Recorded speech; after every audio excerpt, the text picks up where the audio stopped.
नमस्कार दोस्तों, आपका स्वागत है हमारे इस YouTube चैनल पे।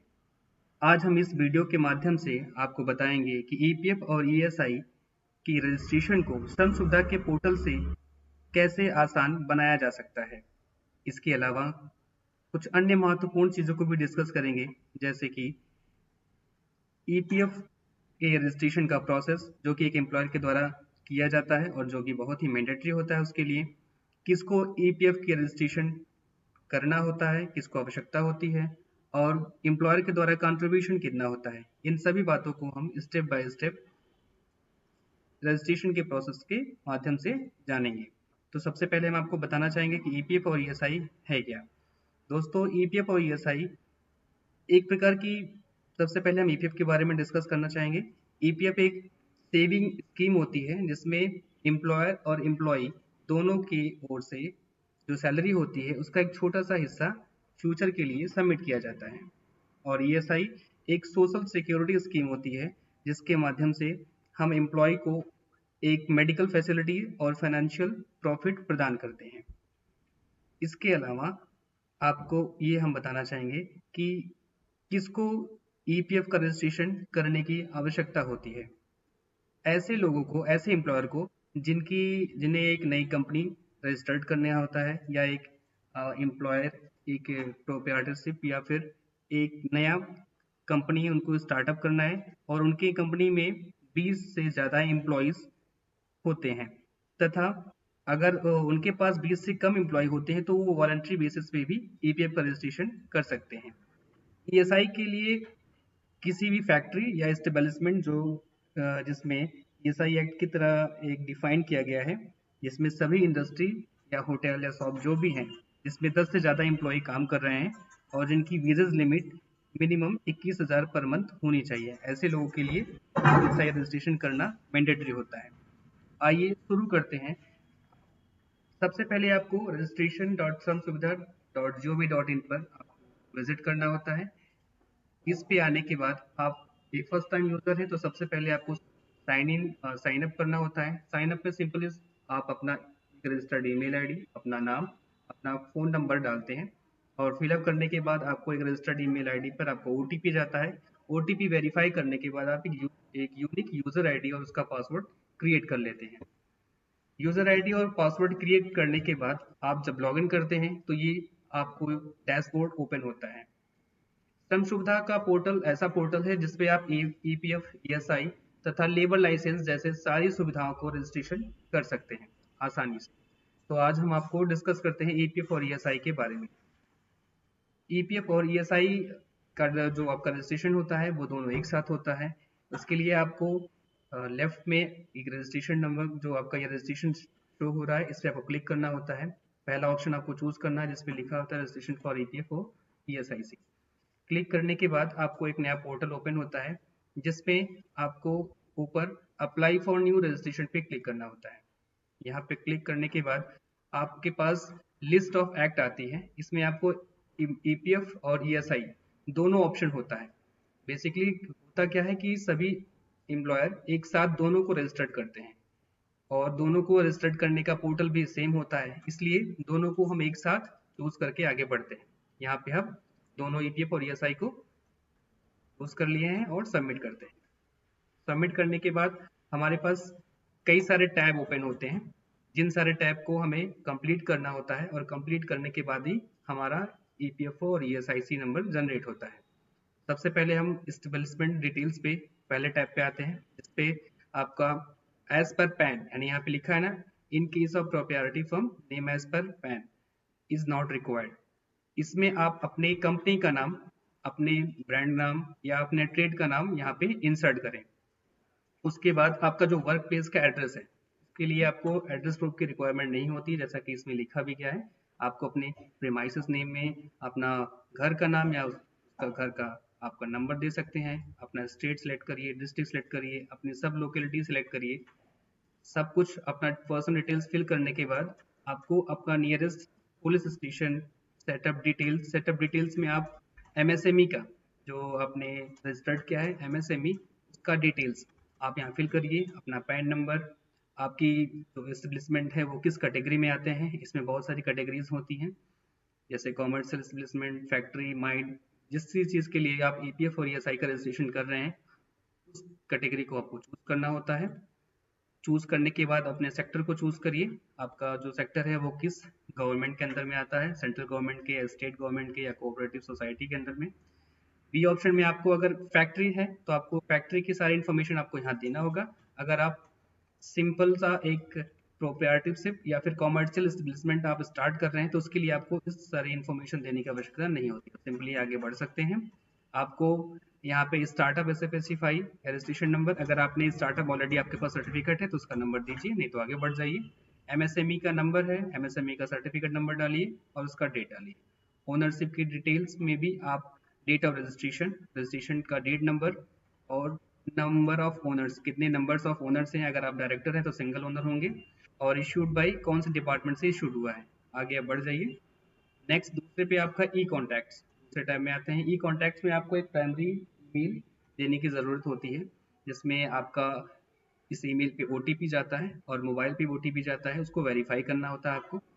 थर्ड टाइप पे आपको आना होता है कॉन्ट्रैक्ट पर्सन पे। कॉन्ट्रैक्ट पर्सन में आपको एक प्राइमरी मैनेजर, यानी कि जहाँ पे आप अपना ऑफिस ओपन कर रहे हैं वहाँ पे आप किसी एक पर्सन को एज ए प्राइमरी मैनेजर भी वहाँ पे आप रख सकते हैं कैंडिडेट को, जिसका आपको पूरा एड्रेस यहाँ पे आपको फिल करना होता है, जैसे उसका नाम, gender, date of birth, father name, और जिस भी डेट से वो उस पोजीशन पे काम कर रहा है उस डेट को फिल करना है, क्या डेजिग्नेशन है, उनका पैन नंबर, उनका एड्रेस पूरा फिल करिए। प्राइमरी ओनर का यहाँ पे जो ई कॉन्टैक्ट है, आपको इस ई कॉन्टैक्ट में आपको जो ईमेल देना है वो आपको सेकेंडरी ईमेल देना है, यानी कि जिस रजिस्टर्ड ईमेल आईडी को आपने पहले दिया है उसके अलावा कोई दूसरा ईमेल आईडी यहाँ पे फिल करिए, और दूसरा अल्टरनेट नंबर को भी आपको यहाँ फिल करना होगा। इसके बाद आपको प्राइमरी ओनर में भी सारा वही डिटेल्स जो आपने अभी दिया है जस्ट उसको फिर से कॉपी पेस्ट कर सकते हैं, आपको फिल करना होता है। सारा एड्रेस आप फिल करिए, ई कॉन्टैक्ट फिल करिए। और अगर एक से ज़्यादा ओनर हैं, यानी कि अगर आप कोई पार्टनरशिप ओपन कर रहे हैं तो उसमें ऑब्वियसली एक से ज़्यादा ओनर होंगे, तो वहाँ पे आपको यहाँ पे ऑप्शन फिल करने की आवश्यकता होगी। अगर आप सिंगल ओनर हैं तो आपको इसको स्किप कर देना है।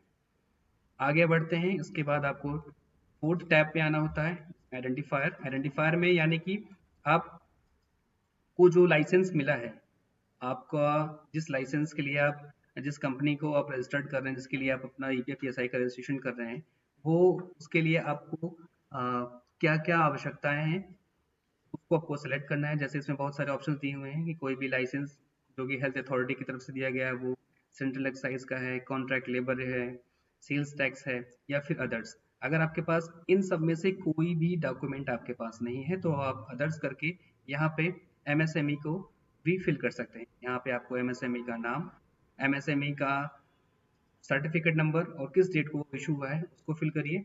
अथॉरिटी में आप उद्यम डिपार्टमेंट डाल सकते हैं, और कौन से प्लेस पे, यानी कि जब आपने उद्यम को अप्लाई किया है तो कौन से प्लेस वहाँ पे चूज किया है उस प्लेस को यहाँ पे आपको फिल करना है और उसको ऐड कर लेना है। ऐड करने के बाद आपको यहाँ पे ऑप्शन आएगा, और सभी सारे ऑप्शन जो भी आते हैं ऐड करने के बाद सबको आपको सेव एज अ ड्राफ्ट करके आगे बढ़ना होता है। सेव एज ड्राफ्ट करने से क्या होता है कि आपकी द्वारा फिल की गई सारी डिटेल्स सेव हो जाती है।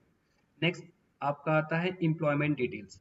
एम्प्लॉयमेंट डिटेल्स में आपको जैसा कि पूछ रहे हैं कि do EPF and DMP act applies to the establishment, आपको इसमें आप ऑप्शन चूज करना होता है yes and no.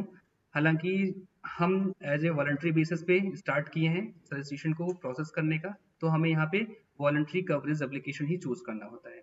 Number of employees आपको यहाँ पे फिल करना होता है। मिनिमम, जैसा कि मैंने बताया था स्टार्टिंग ऑफ दिस वीडियो, कि आपको मिनिमम 20 एम्प्लॉयज होना चाहिए किसी भी एस्टेब्लिशमेंट के लिए जिसको ईपीएफ का रजिस्ट्रेशन करना है।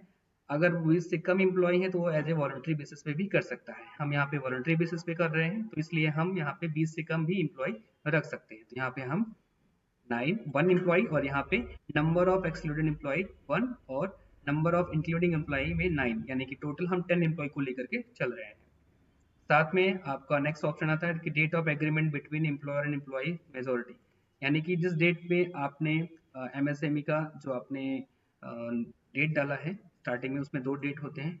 एक तो कमेंसमेंट डेट, यानी कि जिस डेट को आपकी कंपनी स्टार्ट हो रही है, और एक ऐसा डेट जिस डेट को आपने एमएसएमई अप्लाई किया है। तो यहाँ पे जिस डेट को आपने एमएसएमई अप्लाई किया है उस डेट को डालें, एग्रीमेंट का डेट और इन सबको। उसके बाद फिर आपका ये पूछा जाता है कि इस्टेब्लिशमेंट आपका मल्टीनेशनल है, तो अगर है तो आप यस करिए, नहीं तो फिर नो, जैसा भी है आपका। Whether any work business is being carried out, यानी कि आपका काम इसके अलावा भी किसी अन्य एम्प्लॉय के द्वारा हो रहा है, ऐसा हो रहा है या नहीं हो रहा है, उसको भी आप चूज कर सकते हैं। हजारडुअस एक्टिविटी कोई हो रही है तो भी आपके इस प्लेसमेंट में, जैसे कि कोई पटाखे वगैरह बनाने की फैक्ट्री वगैरह अगर वो हो रही है तो आप यस करिए, अदरवाइज नो करके आप आगे बढ़ जाइए। यहाँ आई वाले ऑप्शन में आपको टोटल नंबर ऑफ एम्प्लॉयज जो कि दिया गया है, employed by wages directly and through immediate employers, इसमें आप ऐसे नंबर ऑफ वर्कर को रखिए, जैसे कि हमने ये वॉलंटरी बेसिस पे 10 लोगों को रखा है, तो यहाँ पे आपको वहां पे उसी 10 लोगों में से आपको कुछ आपके रेगुलर होंगे, कुछ कॉन्ट्रैक्ट लेबर होंगे, तो उसमें आपको 10 लोगों को आपको यहाँ पे डिवाइड करना है, जिसमें आप अगर 10 लोग हैं तो मेल को आप 4 कर दीजिए, कॉन्ट्रैक्ट लेबर को 1 कर दीजिए। फीमेल में भी कुछ रेगुलर होंगे जिसमें हम 4 रखेंगे, कॉन्ट्रैक्ट लेबर में 1 होंगी उनको 1 रखेंगे। टोटल नंबर ऑफ एम्प्लॉय यहाँ पे आपके 10 हो जाते हैं। और यहाँ पे भी जो 21,000 से लेस है उसमें भी हमें टोटल नंबर ऑफ एम्प्लॉयज 10 दिखाने हैं, तो सेम यहीं पे भी हम डेटो कॉपी पेस्ट करेंगे। 4 मेल में रेगुलर और 1 कॉन्ट्रैक्ट लेबर, 4 फीमेल में रेगुलर और 1 कॉन्ट्रैक्ट लेबर, यानी कि total number of employees will be 10। यहाँ पे 96 में आपका first date on which this more person were employed, वो डेट आपको फिल करना है। वो आज की डेट भी आप डाल सकते हैं क्योंकि आज ही आप रजिस्ट्रेशन कर रहे हैं। साथ में ही यहाँ पे आपको टोटल वेजेस 97 जो to employees employed directly by the principal employer, यानी कि जो प्रिंसिपल एम्प्लॉय के द्वारा लोगों को employ total number of employees हैं उनका वेजेस कितना है, तो यहाँ पे हम सिंपली 10 पीपल के अकॉर्डिंग 10,000 यहाँ पे क्रिएट करेंगे, यहाँ पे 10,000 होगा। सेम हम वहाँ पे 21,000 से लेस पे भी 10,000 रिक्वायर करेंगे। 98 में एम्प्लॉयड एम्प्लॉयज की कितनी संख्या है, तो इसमें हम 5 और इसमें भी हम 5 फिल करेंगे। इसके बाद जैसा कि हमें पता होता है कि जो ये रेड मार्क होते हैं वो मैंडेटरी होते हैं, तो इनको फिल करना जरूरी होता है, बाकी सारे ऑप्शन को आप स्किप करके आगे बढ़ सकते हैं। 102 भी आपका रेड मार्क है कि maximum number of person that can be employed by any day as per licence, तो हम 10 लोगों के लिए लेकर चल रहे हैं, तो यहाँ पे नंबर ऑफ एम्प्लॉय 10 रखेंगे। वर्क आपको यहाँ पे आपको देना पड़ेगा कि किस काम के लिए आप ये ईपीएफ का रजिस्ट्रेशन कर रहे हैं, आपका नेचर ऑफ बिजनेस क्या है, तो उसमें आपका जो भी काम है उससे संबंधित चीजों को आप यहाँ पे लिखिए। साथ में आपका ये whether the building premises factory owned और हायर्ड, आपका जो कंपनी है वो आपने हायर किया है, रेंट पे लिया है, लीज पे लिया है या कैसा है। अगर आपका खुद का है तो आप ओन करिए और आगे बढ़ जाइए, बाकी सारी चीज़ों को आप स्किप कर सकते हैं। नेक्स्ट आपका ब्रांच या डिवीजन की बात आती है। अब इसमें नेम ऑफ यूनिट यानी कि जो भी आपका ट्रेड है, जो आपका ब्रांड है, जो आपकी कंपनी का नाम है, उस नाम को आप फिल करिए। वहाँ पे आपका वो आपका क्या है, वो एडिशनल प्लेसमेंट है, ब्रांच है, फैक्ट्री है या हेड ऑफिस है, जैसा भी है जो भी है आप अपने अकॉर्डिंग इस पे आपको सेलेक्ट करना होता है हेड ऑफिस। और नेक्स्ट आपको इन सब चीज़ों को आप स्किप कर सकते हैं। एड्रेस में आप एड्रेस यानी कि जहाँ पे आपका यूनिट है उसका एड्रेस आप यहाँ फिल करिए, उसका state, district, locality, sub locality whatever. E contacts में भी आपको alternate email ID, alternate contact number दे करके आपको ऐड कर लेना है और सेव एज ए ड्रॉप करके आगे बढ़ जाना है।